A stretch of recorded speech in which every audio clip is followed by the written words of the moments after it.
Except for show-offs. Please welcome back David and Nathan Zellner.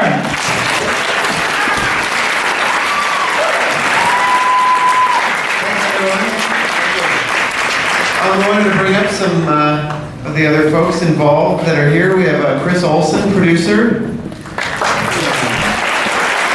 Porter, cinematographer. And Shirley Venard, who played the old lady.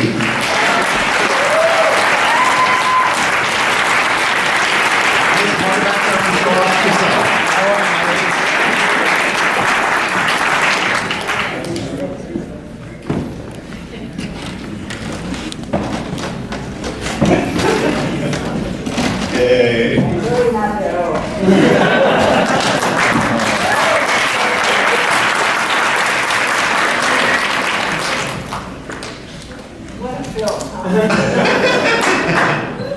No, I hadn't seen it. I hadn't seen it until you did. And, well, I'll be back. No, go ahead.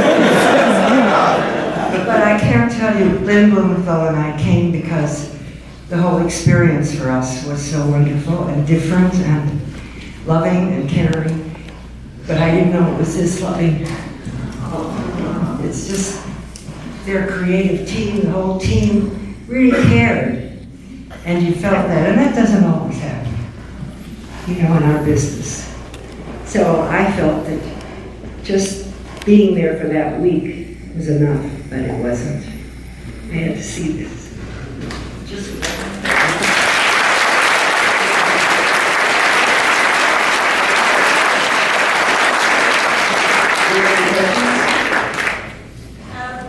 Zellner brothers met the Kumiko brothers yet? No, we're small timers.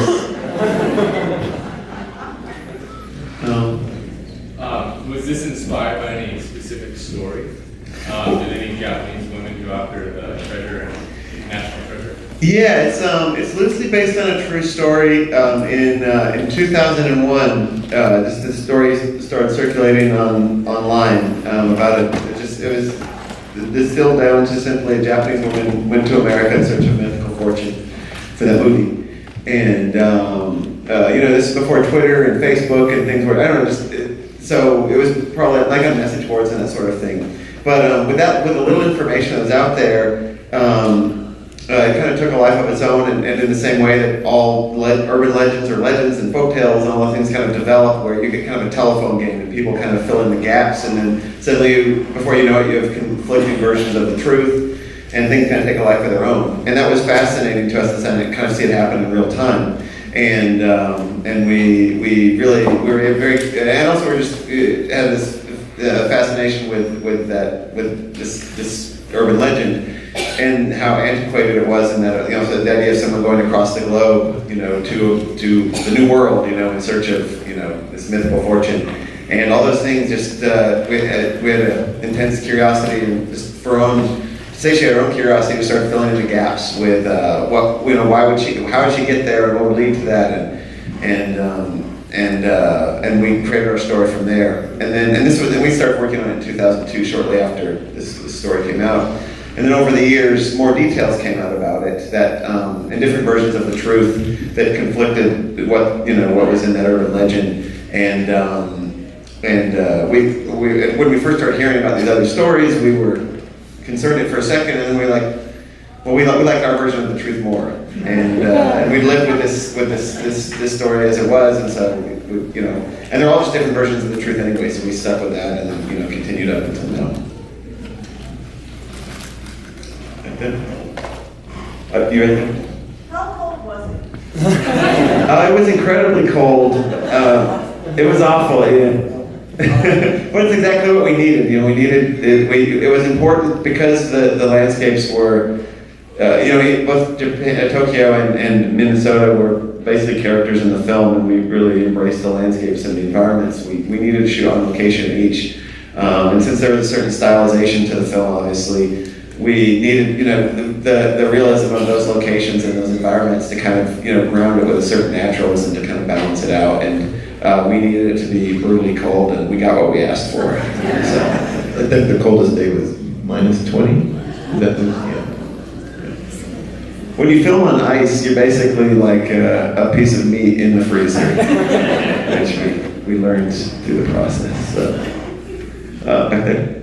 Yeah, could you talk about the use of old and new media? I thought that the very opening with the buried VHS tape was just a great image, and then you have the insides of the, the tape unraveling, and then the switch to the DVD. I'm just wondering, if you'd like to comment on that. Well, there's a couple different reasons. I think one was, this took place in 2001, and when we first started, that was like around the transition with VHS to DVD.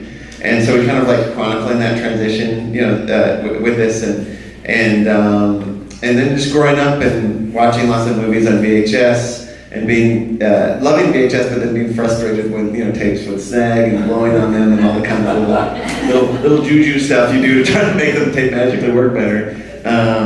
We just like having that, and then we like the visceral element of the physical media with the crumpled tape and the insides of the machines and those sorts of things are just fun to play with. And then digital degradation is beautiful in its own ugly way. It was fun to utilize that. And kind of on a technical level, like with it being a treasure hunt and her solving this mystery, like she's originally watching this kind of beaten up pan and scan version, which we always thought was kind of neat, like it's 4:3, you don't see all the image, and of course she upgrades to the DVD and it's widescreen, and she can see more of the fence and count more of it, so it's kind of like that progression of treasure hunt quest part of it. Let's see, I really like the opening shot of her walking on the beach. I love how you framed it with the trees. I just thought that was wonderful. Thank you. And then I'm worried about Bunzo because there's not a clause that said no animals are harmed. no, Bunzo was treated like a little prince. He was treated very well. He was great. I love the casting. Can you just talk about that a little bit, the process of casting? The casting, we like to do a mix of like professional actors and non-actors that are like 100% that role, and then kind of mix them together and just kind of curate it that way. And Shirley, she is a professional actress that works in Minneapolis and worked in New York for a long time, right? For 3 years, but I'm home because I love the cold. And then some other people, we just based on interesting personalities. The man who played the hotel clerk was a manager at Quiznos, and was just like amazing. We auditioned a lot of other actors, and he was just so warm and perfect for the role. And then he told me he had this long history in Bollywood working. After we hired him, we found that out. It's very interesting. Well, you two were in it as well, and they did a pretty good job. We went through a rigorous casting process with ourselves, and we made it.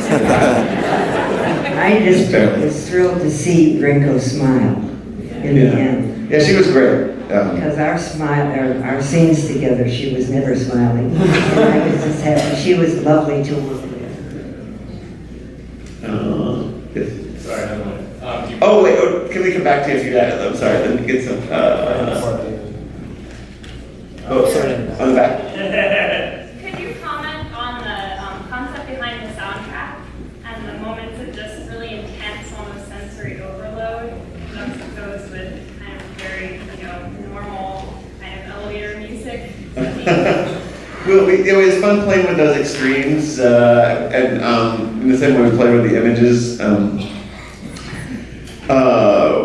The people that did the score, the Octopus Project, we've worked with them for a long time on other things, and have a very collaborative, relationship. We like films where the sound design kind of merges in with the score, and you can't see a distinction necessarily.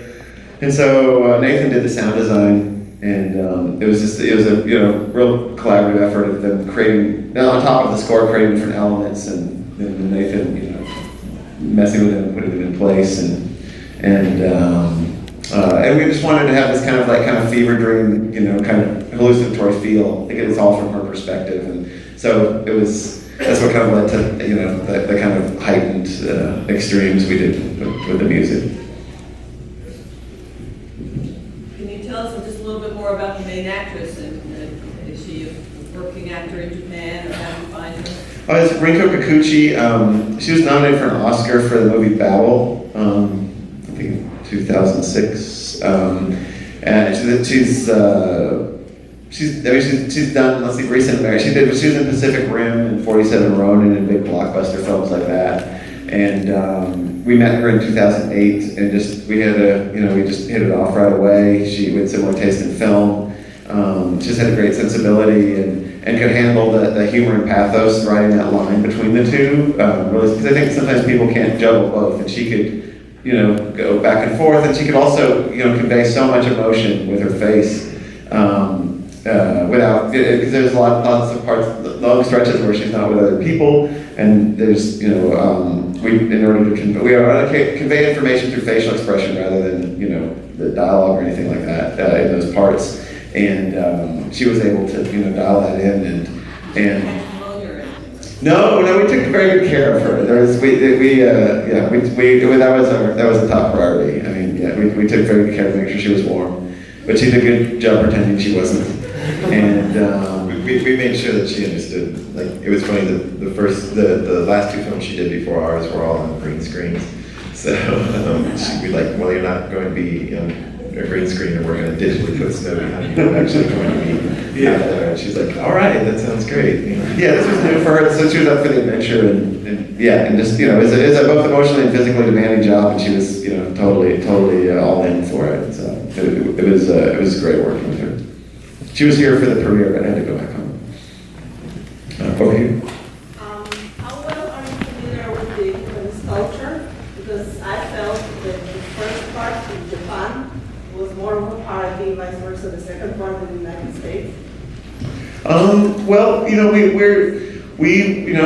obviously, we were white guys going to another part of the world, making a movie about other cultures, so we wanted to be very sensitive to that, and because outside of that, we'd only been there as tourists, and what we did is we did as much research as we could on our end, and in writing the script, and then going over there, everyone outside of the people up here it was an entirely Japanese crew, bilingual Japanese crew, and we worked with them very closely to make sure that that we were doing things in an accurate way that wasn't relying on stereotypes, and that was an accurate representation of not the entire culture, but certain facets of it. I mean, that OL culture, the office lady culture, is dying out, but it still exists. We filmed that we barely had to dress up that office setting at all, and the office ladies there wore very similar uniforms, and it had that similar kind of hierarchy. We even details down to the relationship between Kumiko and her mother. With both Rinko and then other people, we just, that was a dynamic that they could on a personal level relate to.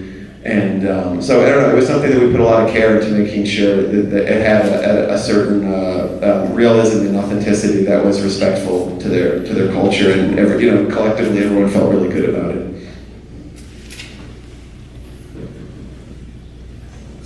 So during the production process, were there any happy accidents that you hadn't planned on that you got in a particular shot that ended up in the film because it was just so magical you had to have it in?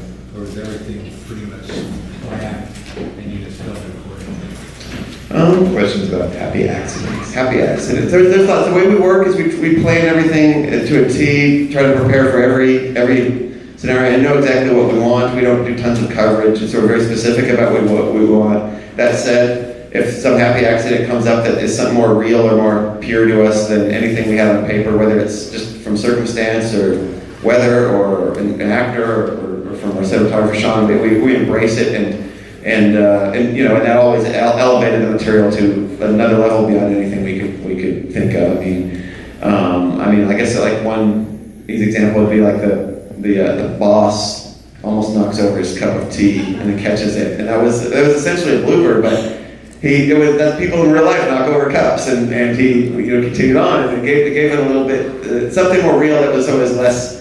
Not everything was so controlled, and it was just like I love little things like that kind of just kind of give that happen that are that change it up, and then obviously you have with animals you have only so much control, and I think if you have zero expectations on an animal, you get an amazing performance, so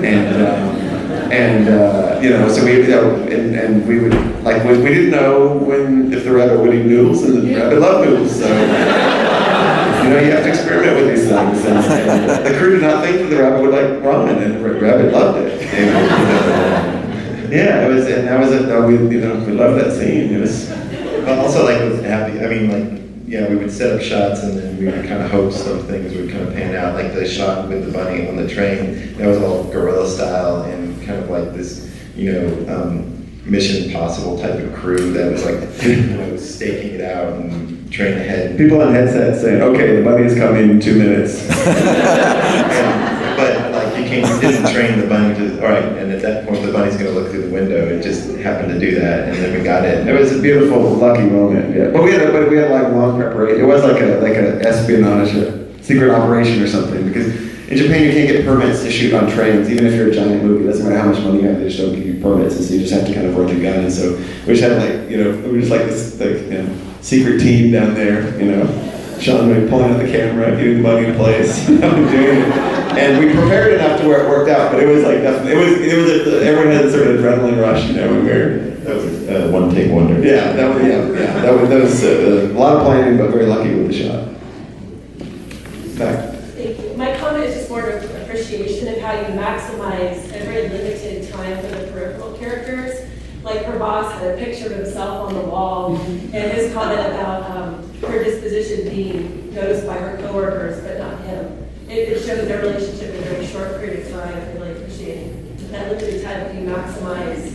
You showcase very well their relationship in a very short window. Oh, thank you. Well, one thing that's funny about that, that it's pretty goofy having a picture of yourself on the wall, and there's obviously something comedic about it. But the reason there's a picture of him on the wall is because we filmed in the actual office of, without an executive at an office. That was exactly like it was portrayed in the movie. And the executive there had a picture of himself on the wall right there.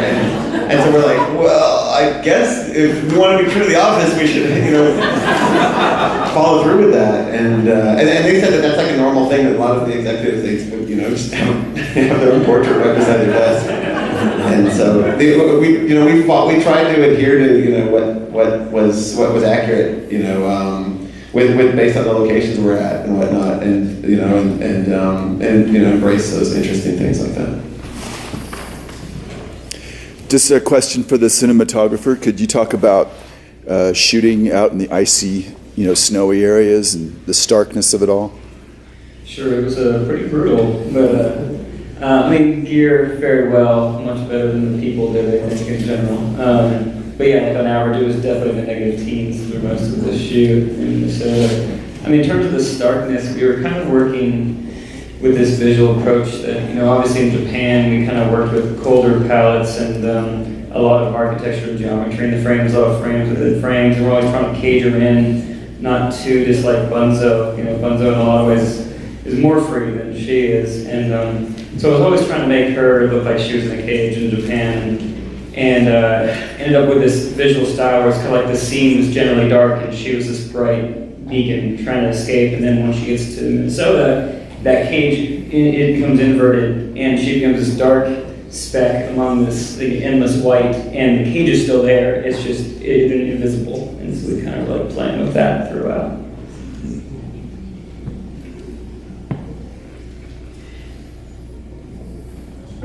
One more question. In the far back. Yeah, was that the ending, was it improv, or was that just written out as scripted as well? Oh, the very ending?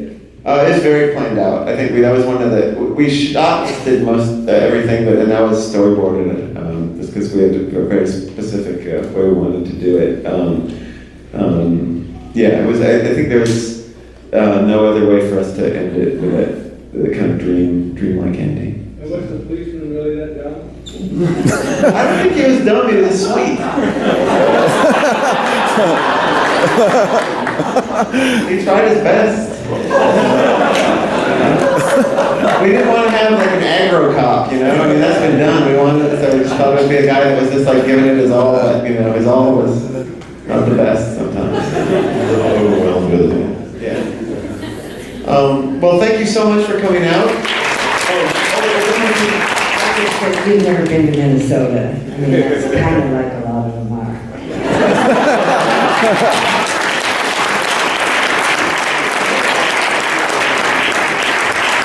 Thanks again, everyone. Appreciate it. We'll be out in the lobby for any questions.